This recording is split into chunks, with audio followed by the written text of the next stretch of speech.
واتقوا الله لعلكم ترحمون الحمد لله رب العالمين. Ainsi nous rendons grâce à Allah subhanahu wa ta'ala et nous bénissons le son du prophète. Et nous prions Allah subhanahu wa ta'ala qu'il parachève sa grâce sur nous en ce vendredi qui est l'avant-dernier vendredi du mois de Safar. Nous avons annoncé la couleur depuis longtemps de ce mois sacré.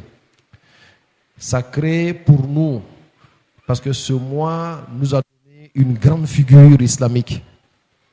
Ce mois nous a donné un grand cheikh, un maître qui a éduqué des générations. Bien entendu, il s'agit toujours de Cheikh Ahmad Tijani. Parler des hommes de Dieu favorise l'amour des hommes de Dieu dans le cœur des fidèles. Et il n'y a pas quelque chose de plus grand que l'amour. Le prophète Mohammed sallallahu alayhi wa sallam disait que sab'atun yuzilluhumullahu yawm al-qiyamah yawma la zilla illa zillu. Il dit qu'il y a 7 personnes qui seront sous l'ombrage divin.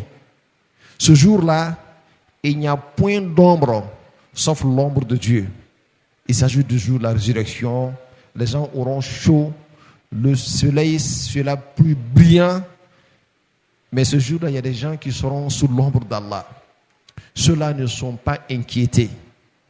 Parmi eux, il a dit Al-Imam al-Adil wa shabun nasha'a fi ta'ati rabbih wa 'abdun qalbuhu mu'allaqun bil masajid. Mais ce que je vais dire, il a dit wa rajulani tahaba fillahi ijtama'a wa iftaraqa alayhi. Il dit parmi ces 7 personnes-là, il y a 2 personnes qui se sont aimées en Dieu, eux pour Dieu. Ils se sont unis en Dieu. Et ils se sont séparés aussi à cause de Dieu. Quand vous regardez, être un imam juste, c'est souvent difficile. Être un homme dont le cœur est accroché à la mosquée, c'est souvent difficile. Être quelqu'un qui a été invité par une belle femme riche et qu'il est refusé est vraiment difficile. Mais aimer ton frère à cause de Dieu est très facile. Aimer ton frère à cause de Dieu et pour Dieu, wallahi, c'est très facile. D'après les grands exégètes de l'islam, cette dimension qui est facile là, elle est la meilleure. Aimer pour Dieu, c'est la meilleure. Voilà pourquoi le prophète Mohammed disait sallallahu alayhi wa sallam, il dit man ahabba fillahi wa abghada fillahi wa a'ta fillahi wa mana'a lillahi faqad istakmala al-imana. Il dit celui qui aime pour Dieu, celui qui déteste à cause de Dieu, celui qui donne pour Dieu, celui qui prive à cause de Dieu, cette personne-là aura parachevé la foi. Aimer pour Dieu est très simple et très facile. Mais malgré ça, il y a des gens qui ne savent pas aimer pour Dieu. Quand nous parlons de saint homme, mais c'est pour favoriser le cœur à aimer pour Dieu. C'est une grande valeur dont beaucoup de personnes ignorent. Voilà pourquoi depuis quelques 2 vendredis passés, nous ne parlons que de Cheikh Ahmad Tijani. Quelqu'un qui a quelques 500 millions d'adeptes à travers le monde n'est pas n'importe qui. Nous avons parlé de la qualité de son enseignement. Et les personnes dont il a comme disciples sont tous des oulémas, des grandes figures de l'islam. Mais cependant, quand on n'a pas compris, on se formalise. Man jahila shay'an a'adahu. C'est ce que l'adage arabe dit. Quand on ne connaît pas quelque chose, on en devient l'ennemi. Son école que la tariqa tijaniya peut s'expliquer simplement. Ce n'est pas une obligation d'être tijanite. Il s'agit seulement de 3 invocations. Al-istighfar, la salat sur le prophète Mohammed et la ilaha illallah. Je reviens là-dessus. Al-istighfar, c'est demander pardon à Allah subhanahu wa ta'ala. Mais dites-moi, qui ne pêche pas parmi nous? Le prophète disait Kullu ibn Adam khatta'un wa khayrul khatta'ina tawwabun. Et de tout être humain est pécheur. Tout être humain fait des erreurs Mais les meilleurs parmi ceux qui commettent des péchés sont ceux-là qui demandent pardon. Parce qu'en réalité, ce n'est pas tout le monde qui demande pardon. Il y a des gens même qui ne savent pas même qu'il faut demander pardon. Quand ils pêchent, ils pensent que c'est tout à fait normal. Ils vivent comme ça jusqu'à ce qu'ils connaissent la mort. Celui qui commet un seul péché, sans demander pardon jusqu'à ce qu'il meure, seul le feu de l'enfer peut purifier la personne. L'école de Cheikh Ahmad Tijani, c'est l'invocation. L'invocation là, c'est 3 types d'invocation. Demander pardon à Allah le matin et le soir. Parce que l'être humain, quand il se réveille le matin jusqu'au soir, Dieu seul sait combien de péchés il va commettre. Même par la pensée, souvent même il pêche. Avoir une mauvaise opinion des êtres humains, avoir une mauvaise opinion de Dieu, tout ça favorise le péché. Donc le matin, quand le disciple de la Tariqa Tidjaniya se lève, après avoir fini de faire sa prière du matin, il prend juste son chapelet, il s'assoit. Astaghfirullah, astaghfirullah, Dieu pardonne-moi, Dieu pardonne-moi. Tout ce que j'ai fait hier nuit, Dieu seul sait des personnes qui sortent la nuit, quand ils viennent le matin, ce qu'ils ont fait, Dieu seul le sait. Le problème, ce n'est pas le péché, parce que nous sommes tous conditionnés par le péché. Dieu a pétri le péché dans notre chair. Notre père Adam, d'une manière apparente, on va dire que celui qui a commis le premier péché. Donc nous sommes tous des pécheurs. Mais quand tu es conscient que ton habit blanc ne peut pas se passer sans saleté, cherche de l'eau et cherche du savon à côté de toi. Toutefois que ton habit est sale, lave ton habit. C'est comme ça que nous sommes. Et ce qui lave notre péché, c'est demander pardon. Astaghfirullah, Dieu pardonne-moi. Le disciple de la Tariqa Tidjaniya s'assoit le matin et il fait ça 100 fois. Toi-même, ton fils a commis une gaffe vis-à-vis de toi. Il vient s'asseoir devant toi. Et papa, pardonne-moi. Et papa, pardonne-moi. 1 fois, 2 fois, 3 fois. Je suis sûr qu'à la 50e fois, tu vas dire, mon fils, je te pardonne. Et toi, tu n'es pas mieux que Dieu. Quelqu'un ne va pas pécher, venir s'asseoir devant Dieu. Dieu, pardonne-moi. Dieu, pardonne-moi. Jusqu'à 100 fois. Sans que Dieu ne pardonne à cette personne-là. C'est le premier type d'invocation que le disciple de la Tariqa Tidjaniya a fait. Et l'istighfar, là, ça fait partie de l'islam. Cheikh Ahmad Tidjani n'a rien inventé. Dieu dit,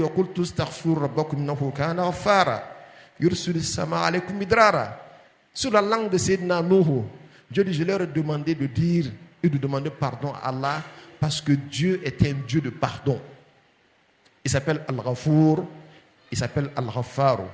C'est comme ça ses attributs. Mais s'il s'appelle le Dieu qui pardonne et que devant lui il n'y a personne pour pécher, à quoi aura servi ce nom-là ou cet attribut-là? Donc il faut qu'il y ait péché pour que le pardonneur là ait un sens. Donc nous allons pécher et nous allons demander pardon. Le mauvais parmi nous, c'est lui qui pêche sans demander pardon. C'est le pilier essentiel de la Tariqa Tidjaniya. Le deuxième pilier, c'est quoi? C'est faire la salat sur le prophète Mohammed sallallahu alayhi wa sallam. Et Dieu dit, Inna Allaha wa malaikatahu yusalluna ala nabi ya ayyuhallazina amanu sallu alayhi wa sallimu taslima. Dieu lui-même et ses anges. Mais est-ce que Dieu a besoin pour nous montrer l'importance de quelque chose que lui-même il fait ça? C'est que c'est fort. Dieu lui-même fait la salat sur le prophète Mohammed. Les anges aussi font la salat sur le prophète Mohammed. Et Dieu seul connaît le nombre des anges. Ça veut dire l'entièreté des anges font la salat sur le prophète Mohammed sallallahu alayhi wa sallam. Et la salat là, si tu l'as fait une seule fois, Dieu fait la salat sur toi-même. La salat également te retire des ténèbres et t'envoie dans la lumière.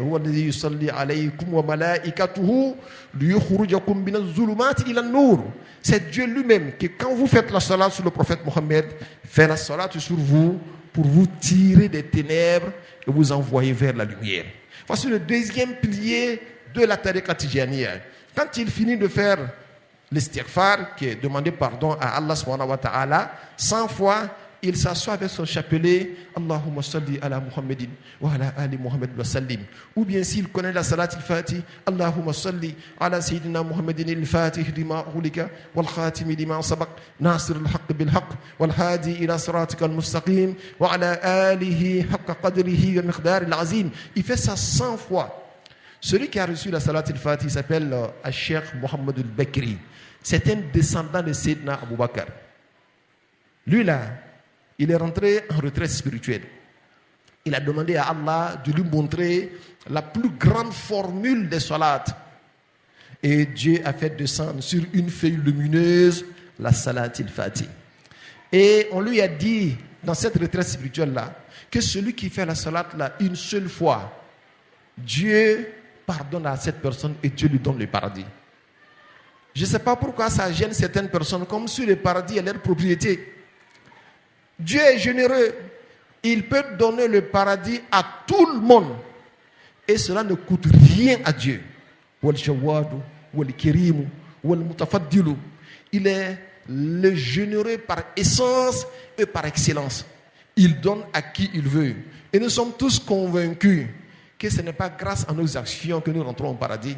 Le prophète l'a dit, il dit, aucun d'entre vous n'entrera au paradis pour les actes qu'il pose. On dit même toi, il dit même moi-même, sauf si Dieu est pitié de moi et qu'il parachève sa grâce sur nous. Dieu donne le paradis de par sa grâce. Ce n'est pas par l'action que tu fais. Ce n'est que des signes et des symboles. Parce que l'action que tu fais là est conditionnée par ta volonté. Si Dieu ne te donne pas la volonté de poser une question, tu ne peux pas la poser. Donc en réalité, tu n'as rien fait parce que c'est Dieu qui t'a donné la volonté de le faire. Donc c'est une grâce d'Allah subhanahu wa ta'ala. Le disciple de la tariqa Tijana, il s'assoit et il fait ça. Mais en faisant beaucoup de salat là, ça fait que les lumières s'installent dans ton cœur et les ténèbres fuient ton cœur. Voyez-vous, nous ne recevons pas l'ordre de faire ou de ne pas faire de par la cavité intellectuelle que nous avons. Tu es intelligent, mais ce n'est pas parce que tu es intelligent que tu œuvres pour le bien. Hein? Il y a des gens, tu vas voir, il a mémorisé tout le Coran. Mais quand tu regardes les actions qui émanent de lui, mais tu vois en lui le véritable shaitan. Mais tu verras quelqu'un qui n'a pas mémorisé le Coran. Il est simple, mais il veille sur les actions qu'il pose. Être un savant, ce n'est pas la condition pour bien faire. Parce que pour bien faire, là, ça provient de ton cœur. Quand ton cœur est pur, toutes les actions sont pures. Même si dans ta tête, il n'y a rien. Si ta tête est remplie de savoir, alors que ton cœur est rempli d'impureté, alors c'est ton cœur qui va te dicter les actions que tu vas faire. Je prends l'exemple d'une voiture. La voiture a des phares. La voiture a un moteur. Pour que la voiture parte là, ce n'est pas par la force des phares. Hein. Tu peux allumer les phares, ça éclaire très bien.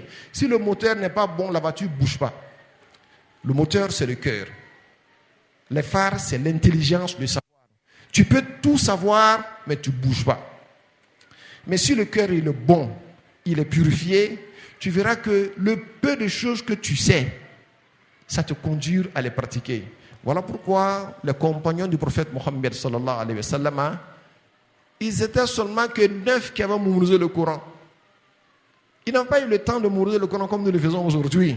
Mais eux tous ont œuvré pour le bien. Parce que le prophète Mohammed a mis un accent sur la purification de leur cœur d'abord. Si le cœur est pur, même si c'est Qul Allah seulement que tu connais, le mettre en pratique sera facile pour toi. Mais si le cœur n'est pas pur, que tu as rempli ton cerveau de savoir, tu ne pourras rien faire de bien parce que ton cœur est impur. La tariqa tijaniya là, en faisant beaucoup de salat, tu attires les lumières vers ton cœur et tu rejettes les ténèbres jusqu'à ce que dans ton cœur, il n'y ait que Dieu. Parce que dans le cœur, il y a des états sataniques. Il y a des gens là, quand ils sont fâchés, tu vois automatiquement Shaitan en lui. Il est capable de brûler tout le monde entier. D'ailleurs, même on a vu ça avec Hitler, la Deuxième Guerre mondiale. Mais on a failli brûler le monde entier parce que quelqu'un était fâché. Il y a des gens, ce sont des états de bestialité. Lui, il pense que quand on est sur terre là, on doit manger, boire et chercher toutes les femmes qu'on voit. Excusez-moi de le dire ainsi, mais c'est comme ça qu'eux ils vivent. Manger, crasser et chercher les femmes. Mais lui, il est comme un animal. Inhum kel adam balhum adal. Ce ne sont que des bestiaux. Ils sont sur terre. Le mouton de ton quartier est mieux que lui. Parce que le mouton de ton quartier n'est pas un être humain. C'est un mouton. Il se comporte comme un mouton. Mais lui, là, c'est un être humain, mais il se comporte comme un mouton. Alors, le mouton est mieux que lui. Le comportement, là, c'est ça qui conditionne l'être humain. Alors, donc, finalement, le cœur, c'est le point de mire d'Allah subhanahu wa ta'ala. C'est là-bas que Dieu regarde. Et pour guérir le cœur, il faut l'invocation de Dieu. Ala bizikrillahi tatma'innul qulub. Le cœur retrouve leur quiétude par l'invocation de Dieu. Voilà pourquoi Cheikh Matiani a mis son école là, basée sur l'invocation de Dieu. Al-dhikru babun hina yanfatihu yuhyil quluba wa minhu as-sadru yansharihu. L'invocation de Dieu là, si toutefois ça prend place dans ton cœur, ça purifie ton cœur. Automatiquement, tu te rapproches d'Allah subhanahu wa ta'ala. Donc, le deuxième pilier de la tariqa tijaniya, c'est la salat sur le prophète Mohammed sallallahu alayhi wa sallam pour remplir le cœur de lumière. Et finalement, le troisième pilier, c'est quoi? C'est s'asseoir de faire La ilaha illallah, La ilaha illallah, La ilaha illallah. Faites beaucoup de La ilaha illallah. C'est à cause de La ilaha illallah que tu es devenu musulman. Celui qui n'a pas l'habitude de dire La ilaha illallah dans sa bouche, il se peut que le jour qu'il meure, il ne puisse pas dire La ilaha illallah. On a trouvé quelqu'un, lui toute sa vie, c'était un commerçant. 1 million, 2 millions, il passe le temps à faire son commerce, j'allais dire. Et le jour de sa mort, les enfants se sont retrouvés autour de lui. Ils ont vu que le père agonisait. Alors, ils ont cru qu'il faut dire au père de dire La ilaha illallah. Ils ont commencé, papa, il faut dire La ilaha illallah. La ilaha illallah. Quand on dit La ilaha illallah, l'enfant, le papa dit 1 million plus 2 millions font 3 millions. Toute sa vie, c'est ce qu'il a pratiqué. Et soyez sûr qu'il y a des musulmans même qui ont honte de dire La ilaha illallah. La ilaha illallah, ça prend. Le disciple de la tariqa tijana s'assoit le matin, il fait astaghfirullah 100 fois. Il fait la salat 100 fois. Il fait La ilaha illallah 100 fois. Il ne cherche rien. Il cherche la face d'Allah subhanahu wa ta'ala. L'impact positif sur son cœur, ça fait que ça crée une métamorphose en lui. Quand tu le regardes, tu sens une certaine lumière. Et quand tu vois son comportement, tu es content de voir des personnes qui ont compris, qui traversent et qui prennent de l'auteur sur beaucoup de choses. Et c'est ça, être un être humain. Ce n'est pas juste aller aligner les bricaouli, mais quand on regarde ta personne sur le plan comportemental, on est découragé. Nous sommes la meilleure communauté islamique chirurgie. Et pour comprendre cela, il faut voir notre comportement. Si tu as passé toute ta vie à prier et le comportement est à côté, franchement dis, toi-même tu es à côté. Si ta prière est acceptée, ça doit pouvoir se sentir dans ton comportement de tous les jours, dans ta moralité, dans ta probité. Et c'est le zik qui crée cela. Vous savez pourquoi? Quand tu prends la prière et que tu retires le zik de la prière n'a aucune valeur. Le zik commence par la lecture du Coran. Toi, va prier, tu ne lis pas le Coran. Va prier, tu ne dis pas Allahu Akbar. Va prier, tu ne dis pas Subhanallah. Va prier, tu ne dis pas Sami Allahu liman hamida. C'est tout ça là qui est le zikr. Si tu ne fais pas ça dans ta prière, c'est juste du gymnasme. Tu es en train de faire des gymnastiques devant Dieu. Le zik est important et la tariqa tijana t'initie à pratiquer le zik qui est recommandé et fortement recommandé par Allah subhanahu wa ta'ala. Voilà pourquoi ces personnes comme Cheikh Ahmad Tijani là ont eu la chance d'éduquer de milliers et des milliers de personnes. Sinon, ce n'est pas seulement la bonne parole. Tu dis à quelqu'un dont le cœur n'est pas préparé, il écoute ici et ça sort de l'autre côté là-bas. Que Dieu nous donne la bonne compréhension. Et il ne nous reste qu'un seul vendredi. Et ce vendredi-là, on va parler de la vie de Cheikh Ahmad Tijani. C'est important de savoir, nous autres les Africains, qu'il y a eu des grands parmi les Africains. Quand on parle des grands, on va prendre des grands d'autres contrées. Nous ne sommes pas racistes. Mais si Dieu nous donne des grands, il faut parler d'eux. Et Cheikh Ahmad Tijani, il est né ici en Afrique du Nord.